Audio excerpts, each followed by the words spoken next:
Aparentemente, existe uma revolução silenciosa acontecendo dentro de Maranello. E ela começou com a chegada de um heptacampeão mundial para a equipe, que não tinha um heptacampeão desde a saída de Michael Schumacher em 2006. A questão, muito sensível e técnica, passa pelo sistema de power steering do carro da Ferrari, que teria sido detectada por Lewis Hamilton em 3 curvas, ainda no primeiro teste, não com o carro desse ano, na primeira vez em que ele vestiu vermelho, na aparição lá em janeiro, com milhares de tifose nas encostas de Fiorano. Se isso vai dar a ele o 8º campeonato ou não, já é outra história, mas de acordo com o que a gente apurou, Hamilton vem desde o primeiro dia na firma fazendo a diferença e vestindo vermelho. Isso sempre tem só 2 possíveis resultados finais: tragédia ou triunfo. É disso então que nós vamos falar hoje no Splash and Go, de uma história silenciosa que vem acontecendo dentro da Ferrari, mas que já deu pistas no noticiário como pontas de icebergs no meio do oceano que escondem 90% sob a superfície. Vamos lá!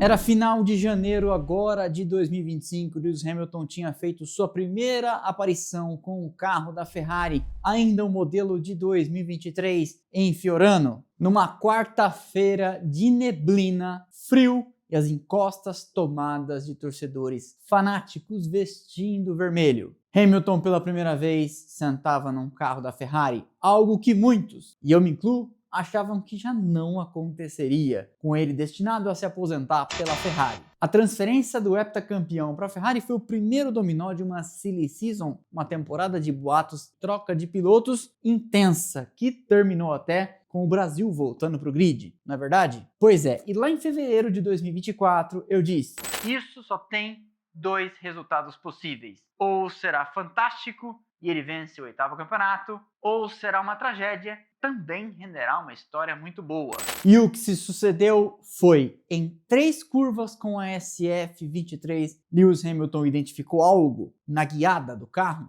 no sistema de power steering, de direção assistida, o mecanismo hidráulico que conversa volante, eixo, caixa de direção e rodas, que lhe pareceu muito estranho, e de volta à garagem, ele, ainda no seu claudicante italiano, preferiu o inglês e disse: o que diabos vocês fizeram com o volante desse carro? O tema, além de técnico, resvala também numa questão organizacional intrínseca à Ferrari e mostra como os italianos trabalham diferente das equipes inglesas, onde Hamilton correu a vida inteira na Fórmula 1, McLaren e Mercedes. E você pode dizer para mim de repente: ué, Rodrigo, mas a Mercedes não é alemã? A Mercedes, fabricante de carro, sim, mas a equipe tem suas 2 fábricas na Inglaterra. A primeira saída de Hamilton tinha sido com pneus de pista molhada, mas ele já conseguiu identificar algo muito diferente. E depois, ao longo do dia, dando várias voltas, já com pneus de pista seca, o diagnóstico prosseguiu. Havia algo de muito esquisito no sistema de power steering, de tudo o que ele tinha visto até ali, desde 2007 na Fórmula 1. Mas afinal de contas, do que estamos falando? O sistema que conecta o volante à virada das rodas lá na frente é muito parecido com o dos carros de rua e não envolve eletrônica, e sim algo presente em muitos outros componentes do carro: a hidráulica. Mecanismos eletrohidráulicos fazem quase tudo num carro de Fórmula 1 e comandam caixa de câmbio,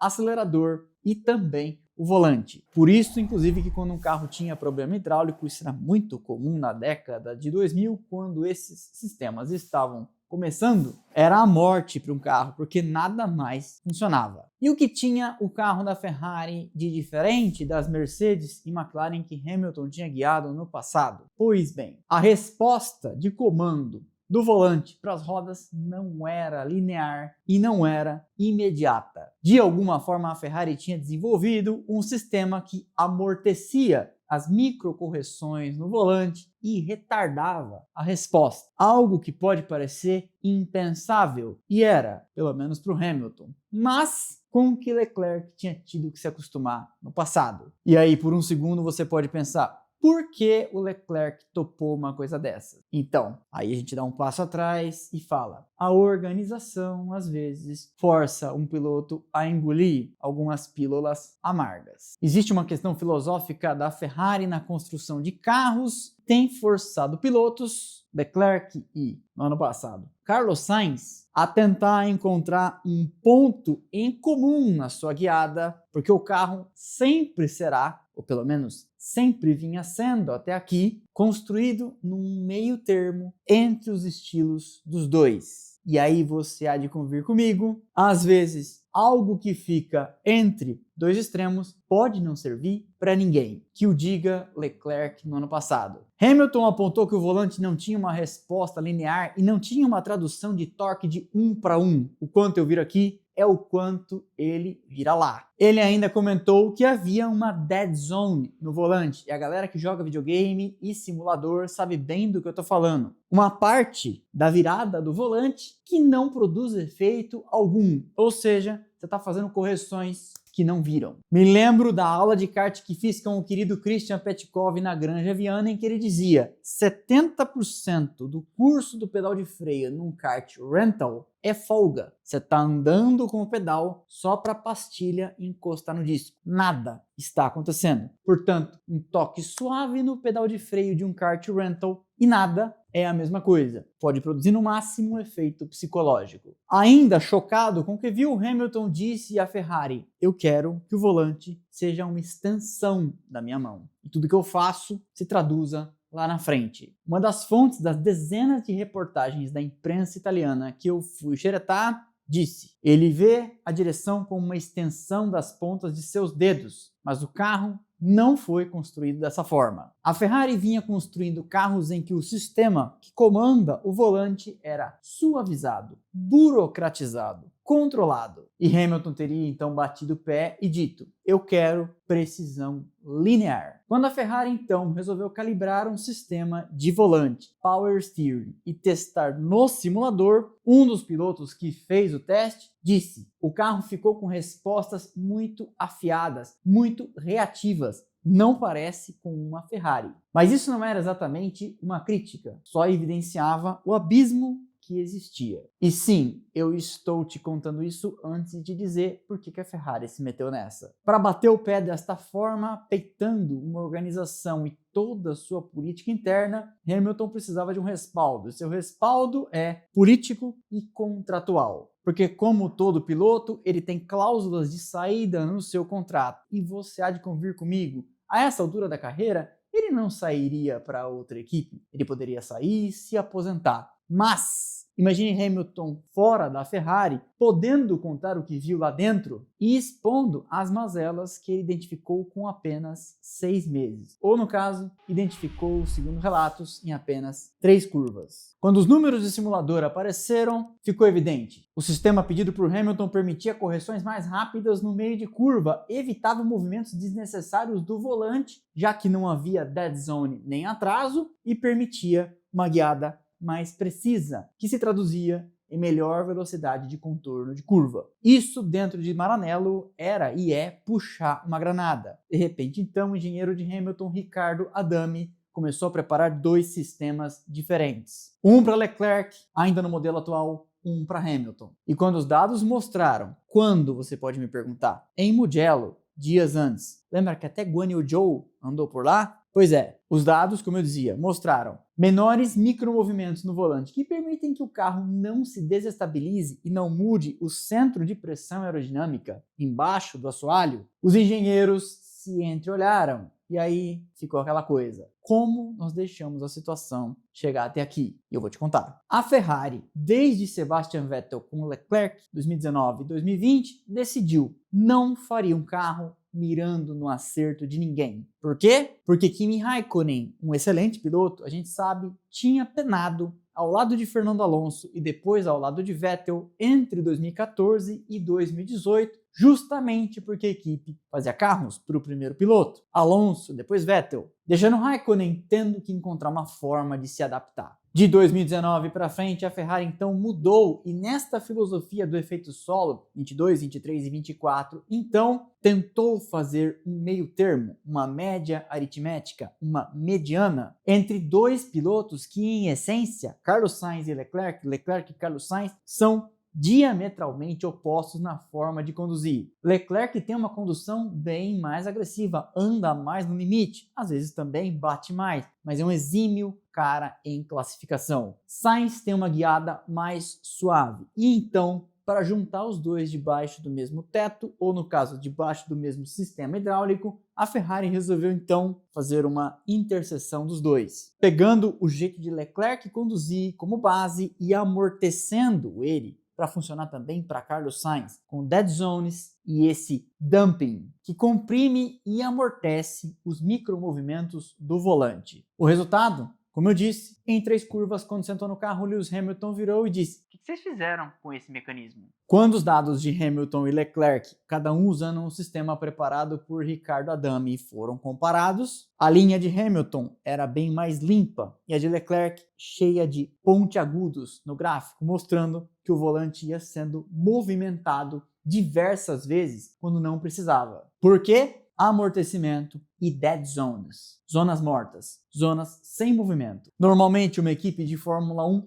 escolhe que piloto vestirá o carro e qual vai ter que se adaptar. Que o diga a Red Bull com Max Verstappen, talvez o caso mais extremo da história da Fórmula 1, em que um piloto consegue tirar tudo o que quer do carro, talvez o máximo dele, e o outro não consegue arranhar nem a primeira camada da superfície. E aí, esta figura de referência acaba sendo indiretamente favorecida e o outro acaba tendo que se adaptar. O que mostra, por exemplo, a grandeza talvez ignorada de um piloto como Valtteri Bottas, que fez par com Hamilton, claramente a figura de referência na Mercedes, especialmente quando Nico Rosberg foi embora, e entre 2017 e 2021, 5 temporadas inteiras, conseguiu classificar na frente de Hamilton em 30% das vezes. Só que a Ferrari optou por aquele caminho da camiseta de tamanho único. Já ouviu dizer? Quando estão distribuindo camisetas de brinde, pelo menos quando eu era criança, tinha muito isso de camiseta tamanho único, que como diz meu irmão Gabriel, é para todo mundo e não serve para ninguém. Pois é, a Ferrari fazendo um sistema que juntava duas guiadas tão diferentes, Sainz e Leclerc, Leclerc e Sainz, talvez tenha feito um sistema que não era ideal para nenhum dos dois, e talvez tenha podado o potencial de dois excelentes pilotos em 21, 22, 23 e 24. As 4 temporadas em que eles correram juntos. Por baixo de tudo isso passa uma questão essencial. Só um heptacampeão teria peso, teria moral para peitar o sistema. O sistema é foda. E dizer para a Ferrari, virtualmente como Niki Lauda no filme Rush, "It's a shitbox", ou "Vocês aparentemente desaprenderam a fazer carro". E aí não tem jeito, acaba sendo uma questão e um abismo, uma diferença cultural. Quem vai prevalecer sobre isso, a gente não sabe. Mas sabe que a Ferrari está experimentando a alegria e o desespero de ter trazido uma figura de referência desse tamanho. Depois da partida de Vettel no final de 2020, tendo Sainz e Leclerc, 2 pilotos ainda precisando provar muita coisa, ela pôde, então, aproveitando talvez esse vácuo de poder, dizer para os seus pilotos: então, quem manda aqui somos nós. Algo muito comum na cultura de Maranello, mas que talvez, volto a dizer, tenha podado o desempenho de 2 bons pilotos em 4 temporadas seguidas. Quando isso tudo veio à tona, Hamilton testou o sistema e depois de uma reunião com Fred Vasseur expôs a verdade na parede, ou no caso, na tela do computador, Fred Vasseur, ainda segundo relatos, teria ficado de 10 a 12 segundos olhando para a tela do computador em silêncio e disse: "Vamos andar com esse negócio no TL1. Qual TL1 você pode me perguntar? E eu te digo, foi na semana passada em Spa-Francorchamps. Um TL1 que foi o TL único e em que eles também andaram com a nova suspensão traseira. Muita coisa, evidentemente, acontecendo abaixo da linha da superfície em Maranello. Final de semana passado também, Hamilton teve seu engenheiro de corridas trocado. Não Ricardo Adami, que é um engenheiro de performance e manda nisso. Mais abaixo. Além disso, a Ferrari também apareceu com um sistema de freio novo, que aparentemente teria sido a causa da rodada de Hamilton no SQ1, a primeira parte do Sprint Quali na tarde de sexta. Como comecei dizendo, se isso tudo vai se traduzir numa era Hamilton na Ferrari, como foi com Schumacher, a gente não sabe. Mas ficam evidentes frases que estão vazando de dentro de Maranello e aparentemente só se fala nisso por lá. Um dos engenheiros disse: no momento em que vimos aquele gráfico, soubemos que ele estava certo. Não era uma preferência, era performance. O lado positivo de tudo isso é que os dois pilotos estão alinhados no mesmo objetivo, mas tem algo aí que expõe de uma certa forma a Leclerc, que é como você deixou em silêncio que isso acontecesse. Chega outro de fora, mais velho, e diz: peraí, que porcaria é essa? Os sinais externos de que algo vinha acontecendo começaram a aparecer mais ou menos em julho. A Ferrari até ali tinha mantido o tema abaixo da superfície, mas em 8 de julho o jornalista italiano Roberto Quinquero, não à toa italiano, publicou um artigo comentando sobre o misterioso problema de handling, de manejo do carro da Ferrari em curvas de alta velocidade. Na ocasião, ficou claro que passava pelo sistema de Power Steering e Fred Vasseur deu uma declaração dizendo que era algo conhecido, solucionável e que eles estavam trabalhando no tema. Em 18 de julho, no site Planet F1, num artigo baseado numa notícia do site La Gazzetta dello Sport, também repercutiram uma declaração do Hamilton solta por aí dizendo que o SF25 era o carro mais difícil de condução que ele tinha enfrentado até ali. Pois é, por quê? Porque o sistema velho ainda estava no carro. Se o resultado nos dados, e a gente não tem acesso a eles, porque obviamente tudo isso é confidencial e interno da Ferrari, tiverem sido positivos, ao que se sabe, na semana que vem, ao momento da gravação desse vídeo, semana passada, porque você vai assistir o vídeo na terça pós-Grande Prêmio da Hungria, o sistema virá então para os dois carros. Mas isso também seria, e eventualmente será, traçar um risco no chão e Hamilton dizer: daqui para frente as coisas serão do meu jeito nesse carro. Sem dúvida, um passo importante politicamente. E politicamente as coisas se movimentam dentro da Ferrari. Porque uma coisa é certa, dois sistemas de Power Steer diferentes não convivem dentro da mesma garagem. Ou é de um jeito, ou é de outro. E Hamilton poderia então, caso contrariado, dizer para a Ferrari, e é aí que reside o pino da granada, como diria aquela música dos anos 2000, My Way or the Highway, do meu jeito ou rua. E se ele sai, como eu comentei no começo do vídeo, muita coisa pode ser dita e muita coisa será especulada sobre a Ferrari. Como comentei, no começo, no meio e no fim desse vídeo, a gente não sabe até que ponto isso pode ou não se traduzir em desempenho e até que ponto isso pode ser uma batalha desnecessariamente travada dentro da equipe, que é famosa por ser um imenso pântano de artimanhas e labirintos políticos. Mas, a essa altura da vida e da carreira, é de se desconfiar que Lewis Hamilton sabe as brigas e as batalhas que resolve, de repente, lutar. De toda forma, eu fico aqui pensando, e a gente nunca vai saber, nas brigas que, por exemplo, Schumacher, Prost, Alonso e Vettel também tiveram que arrumar lá dentro, que nem ficaram e que nem tiveram registros históricos. Será que vai dar certo? Poderia haver um octacampeonato de vermelho? Será que vai dar errado? Será que ele pode pelo menos vencer uma corrida pela Ferrari? Comente aqui embaixo. Esse foi então mais um episódio do Splash and Go no YouTube, contando de algo de dificílima comprovação e que eu fiquei alguns dias vasculhando, telefonando, levantando informações, mandando e-mail, mas que tem pistas e reportagens, inclusive declarações de Hamilton e de Leclerc nas últimas semanas, falando de problemas misteriosos. Hamilton dizendo no final de semana do Red Bull Ring, tem coisas nos bastidores que a gente está mudando para tentar resolver para o futuro, que mostram que sim, há alguma coisa silenciosamente acontecendo nos bastidores de Maranello. Eu espero que vocês tenham gostado, deixa o like que é de graça, não custa nada, você sabe, ajuda demais o canal, quebra essa pra mim, quebra essa pra nós. E deixa aqui com a gente seu like, sua hypada, seu comentário, diz aí se você acha que veremos Hamilton campeão de vermelho, uma vitóriazinha que seja, ou se ele passará em branco. Não quer fazer nenhum palpite? Conta pra gente de onde nos assiste, manda um abraço pro cônjuge, pra cônjuge, namorado, namorada, gato, cachorro, periquito. Não importa. O importante é comentar, porque o algoritmo entende isso como engajamento e segue esparramando o nosso conteúdo internet afora. Para não ficar de fora de nada do que a gente faz por aqui, você já sabe. Se não sabe, tá sabendo agora. Temos nossos canais de notificação: Instagram, Telegram e WhatsApp. Links aqui embaixo para você entrar na descrição. Por fim, nossas redes sociais, onde tem conteúdo o tempo todo. E eu tô falando sério. Instagram, Twitter, Threads e TikTok. Eu vejo vocês aqui nos próximos vídeos, lá nas nossas redes. Valeu e aquele